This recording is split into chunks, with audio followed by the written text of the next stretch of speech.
Hello, आज हम शुरू करेंगे कि आज हम इस बारे में बात करेंगे कि हम किस तरीके से एसपीएसएस के ऊपर स्टैट लगाते हैं और उसके लिए हमें बेसिकली कौन-कौन सी चीज़ें रिक्वायर्ड है, कौन-कौन से सॉफ्टवेयर हमें रिक्वायर्ड है और कौन-कौन से स्टैटिस्टिकल मॉडल्स होते हैं पर्टिकुलरली और कौन-कौन से हम किस मॉडल के ऊपर बात करेंगे। आज हम वन वे एनोवा के बारे में बात करेंगे और ये जानने की कोशिश करेंगे कि वन वे एनोवा क्यों लगता है, किस रिसर्च के लिए हम वन वे एनोवा यूज़ करते हैं। तो वन वे एनोवा हम पर्टिकुलरली तब यूज़ करते हैं जब हमारे ग्रुप्स दो से ज़्यादा मोर देन टू ग्रुप्स हों, ठीक है, और उनका हमने at the end of study या एंड ऑफ द रिसर्च हमने उसके लिए सैम्पलिंग की हो या हमने डाटा कलेक्ट किया हो, तो हम उसके लिए वन वे एनोवा यूज़ करते हैं। तो पर्टिकुलरली इसके लिए दो शर्तें हैं, more than two groups and after the research trial, after the study हमने एट द एंड हमने डाटा कलेक्ट किया हो, तो उसके लिए हम वन वे एनोवा यूज़ करते हैं। एक्चुअली में जब आप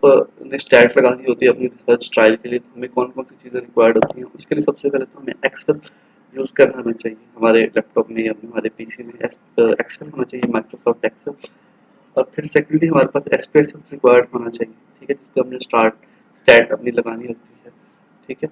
और उसके बाद फिर हमें अगर हमने ग्राफ बनाने हैं जिसके ऊपर अपने स्टैट्स के ऊपर, तो फिर हमारे लिए प्रिज्म पैड होना चाहिए। तो आज मैं थोड़ा सा आपको दो चीज़ों के बारे में गाइड करूँगा, वो है माइक्रोसॉफ्ट एक्सेल के बारे में और एसपीएसएस के बारे में, और उसके बाद हम पर्टिकुलरली वन वे एनोवा के बारे में बात करेंगे। चलिए ये देखें। अब एक्चुअली में हमारे पास इस तरीके से मैं आपको दिखाता हूँ, मेरे पास एक्सेल है, तो हमने एक्सेल ओपन हो रहा है। तो अब एक्सेल में हम अपना डाटा यूजली उसको हम एक पर्टिकुलरली अरेंजमेंट के हिसाब से हम उसे अरेंज करते हैं, जैसे ये है। अच्छा, अब इसमें आप देख रहे होंगे कि स्टडी ग्रुप्स हमेशा मैंने, अच्छा अब इस पे हम दो तरीके से अपना ना डाटा अरेंज कर सकते हैं। जो मैंने आज अरेंज किया हुआ है वो ये देखें कि आपने एक बार के ऊपर, ये देखें जैसे ये एक बार है, एक कॉलम के अंदर अपने अपनी लेबलिंग करनी है। जैसे मैंने देखा बहुत इजीली आपके लिए लेबलिंग की है कि देखें, जैसे मैंने लिखा है ग्रुप ए कंट्रोल नेगेटिव, ठीक है, और पर्टिकुलरली ये रैट स्पेस स्टडी है। तो देखें अब मैंने हर ग्रुप के अंदर, मेरे हर ग्रुप के अंदर 5 रैट्स थे, ठीक है। तो अब देखिए मैंने ग्रुप ए, जिसको मैंने ग्रुप ए लिखा और उसका नाम था कंट्रोल नेगेटिव था, उसके आगे 1 लिख दिया, फिर 2, फिर 3, फिर 4, 5। फिर इस तरह group B control positive 1, control positive 2, 3, 4, 5, इस तरह इंफ्रारेड, ठीक है। आगे जो भी मेरी इंटरवेंशन थी उस हिसाब से मैंने इनको लेबलिंग कर ली, और लेबलिंग मैंने इस तरीके से कर ली।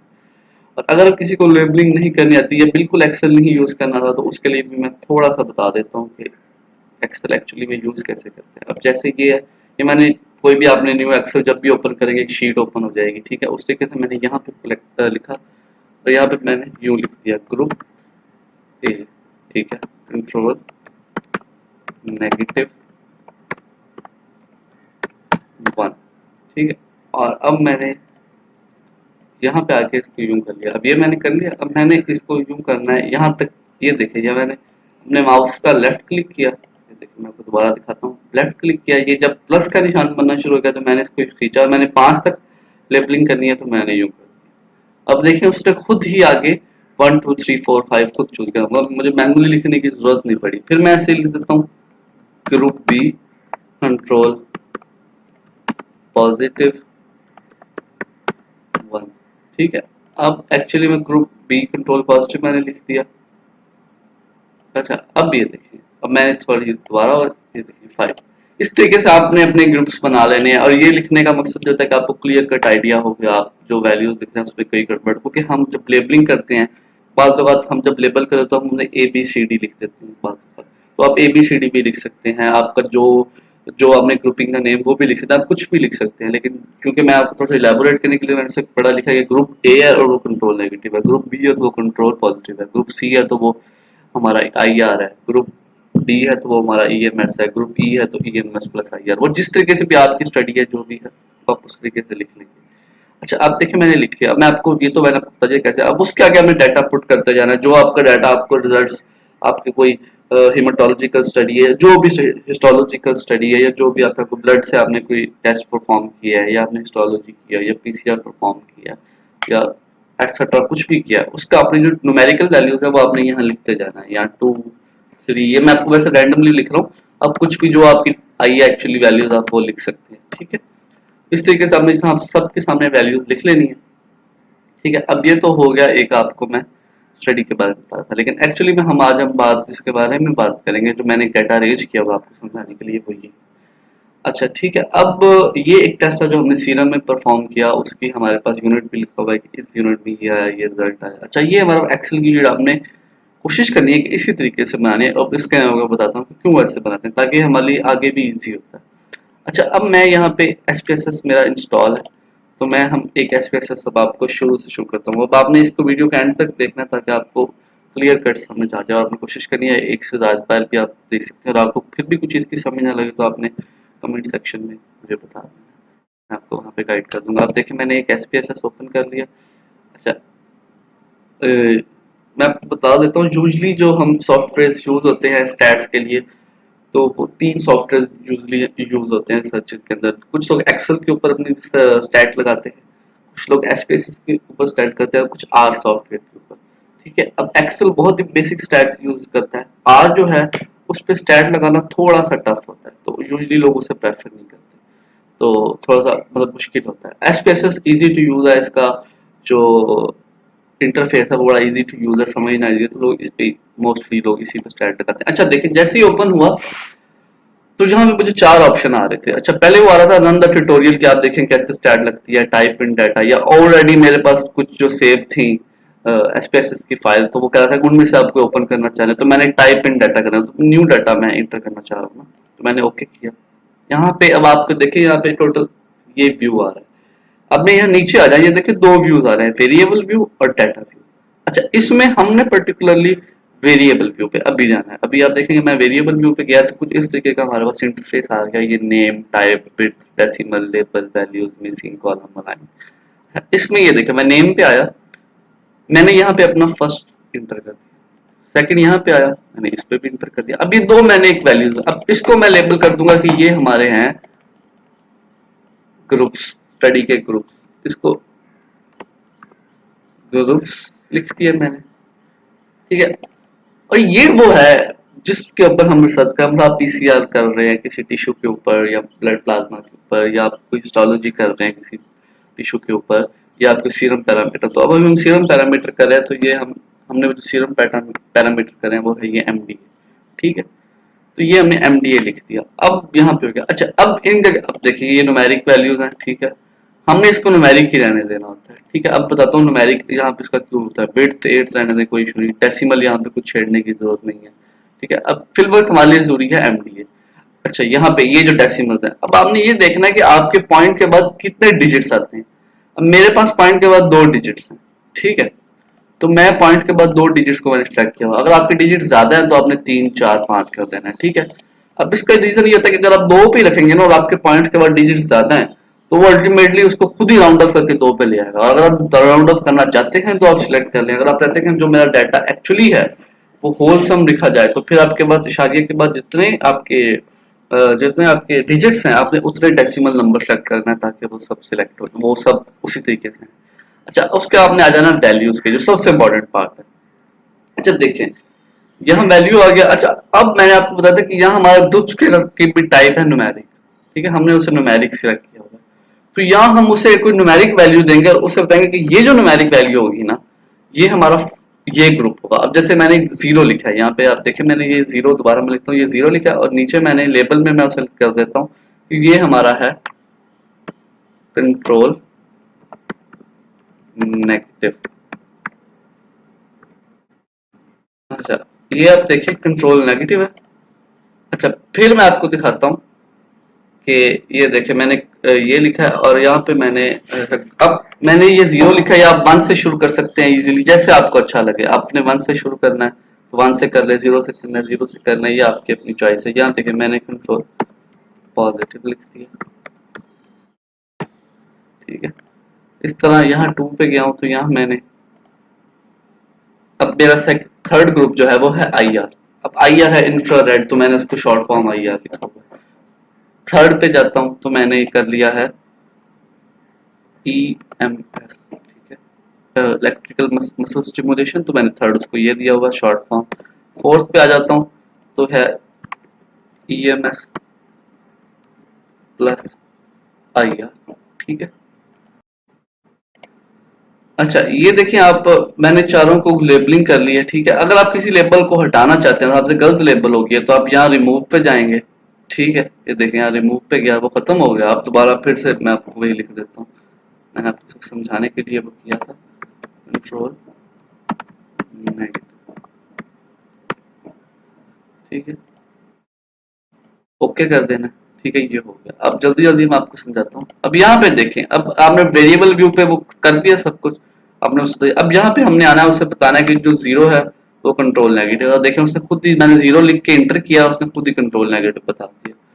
अच्छा अब चूंकि मैंने आपको शुरू में बताया था कि मेरे 5 रैट्स हैं हर ग्रुप के अंदर, तो मैंने वैसे ही सबको लेबल कर देना, और ये आपने काम पहले कर लेना, ठीक है। अब देखें मैंने ये सारे करते जाने हैं, उसके बाद मैं आपको समझाता हूँ। डबल 3 क्लिक हुआ तो वो नहीं आया, गलत हो गया। आप ये देखें 3,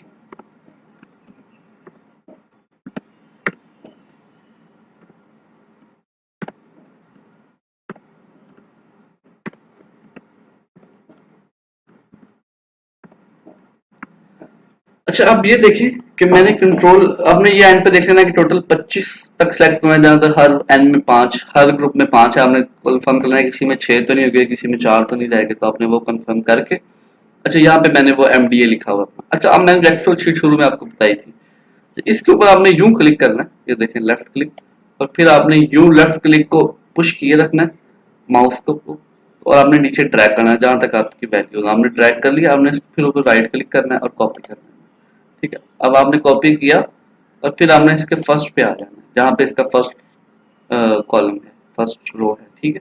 अपने वहाँ पेस्ट पे क्लिक करना है, आपकी सारी वैल्यूज पेस्ट होगी, ठीक है।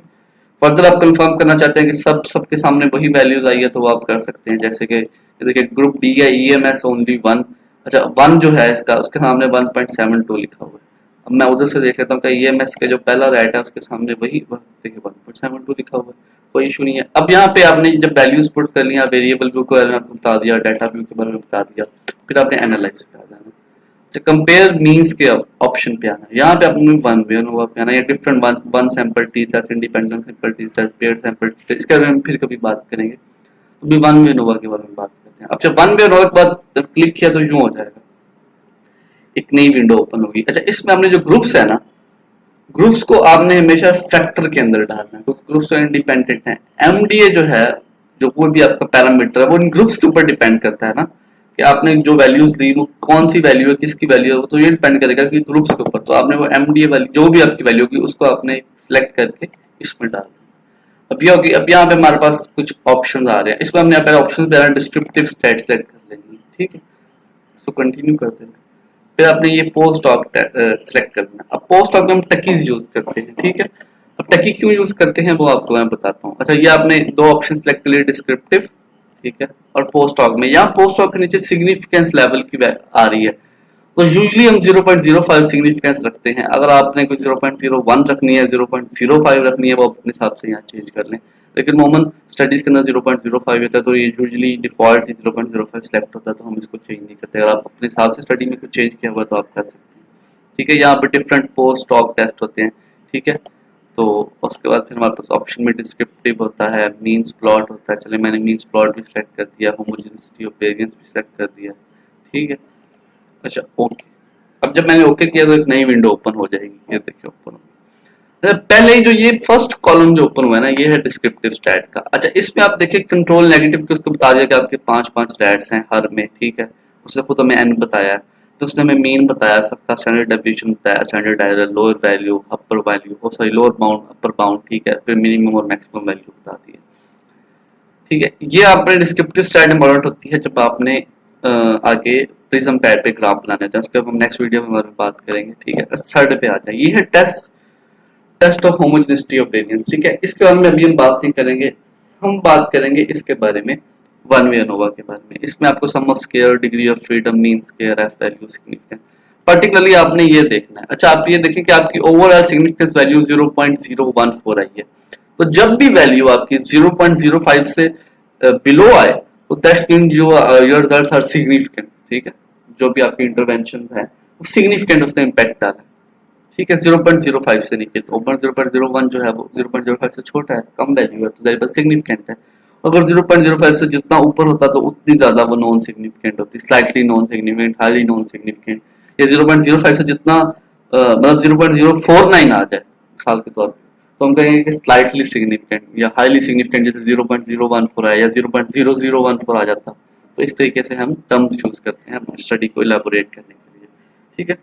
अब आ जाए जी नेक्स्ट पे, ये पोस्ट ऑफ टेस्ट क्या है, ठीक है। ये पोस्ट ऑफ टेस्ट होता है बिटवीन ग्रुप्स कंपेयर करने के लिए। बिटवीन ग्रुप्स आप किस तरीके से कंपेयर करते हैं, उसमें आप देखें। अब पर्टिकुलरली मैं आपको कंट्रोल पॉजिटिव से बताता हूँ। जो कंट्रोल पॉजिटिव है, जिसमें आपने इंजरी इंड्यूस करवाई है, जो भी इंड्यूस करवाया उसका हमने कोई इंटरवेंशन नहीं की, थेरेपी नहीं की, ठीक है। अब ये देखिए, कंट्रोल पॉजिटिव को जब कंट्रोल नेगेटिव से कंपेयर करता हूँ और फिर उसकी पी वैल्यूज देखता हूँ, तो which means they are non significant result, ठीक है। मतलब कंट्रोल पॉजिटिव और कंट्रोल नेगेटिव के अंदर एज सच कोई रिजल्ट डिफरेंस नहीं आया, ठीक है। अगर आया भी तो वो स्लाइटली नॉन सिग्निफिकेंट था, लेकिन 0.05 से नीचे होता तो सिग्निफिकेंट होता। इसका मतलब ये हुआ कि जो आपने इंजरी इंड्यूस करवाई है, कुछ भी जो कंट्रोल पॉजिटिव ग्रुप में करवाया, उसने कंट्रोल नेगेटिव से बहुत ज्यादा डिफरेंस नहीं क्रिएट किया इस पर्टिकुलरली पैरामीटर के लिए। लेकिन जैसे आपने थेरेपी दी, तो वो थेरेपी से हाईली सिग्निफिकेंट नीचे आ गया, ठीक है, इज अ गुड थिंग। फिर ईएमएस भी वैसे ही हुआ, जो आपकी ये थेरेपी थी उसने भी उसको पी की वैल्यू 0.032 ले आया कंट्रोल पॉजिटिव के मुकाबले में। इस बार ईएमएस आईआर भी उसको हाईली सिग्निफिकेंट नीचे ले आया, क्योंकि 0.016 आ गया, ठीक है। अच्छा, उसके बाद ये हमारे पास नीचे एक होमोजीनियस सबसेट टकी एचएसटी के नाम से टेबल बन जाता है। अच्छा, एक्चुअली में ये टेबल्स हम तब यूज करते हैं जब आपने किसी को ग्राफिकली, जब आप किसी टेबल में डाटा को प्रेजेंट करते हैं ना, तो साथ हम अल्फाबेट्स अटैच कर देते हैं, ठीक है। और जो वैल्यूज सबसेट ये 1 के अंदर हो उसके साथ हम ए लिख देते हैं, और जिसके साथ जो बी में हो उसके अंदर हम बी लिख देते हैं, ठीक है। तो एक्चुअली में हम इसको देखते हैं, ठीक है। अच्छा, अब ये मीन्स प्लॉट है कि ओवरऑल आपका देखिए कंट्रोल नेगेटिव में मीन यहाँ पे था, कंट्रोल पॉजिटिव में वो ऊपर मीन बना, इसका मीन यहाँ पे बना, इसका मीन यहाँ पे बना, लेकिन ये इंपॉर्टेंट नहीं है, ठीक है। तो अभी के लिए हमने ये वन वे अनोवा देख लिया कि ये कैसे होता है, ठीक है। तो हम इसके बारे में अब नेक्स्ट इस पे अब ग्राफ कैसे बनेंगे वो मैं अभी आपको बताता हूँ नेक्स्ट वीडियो में।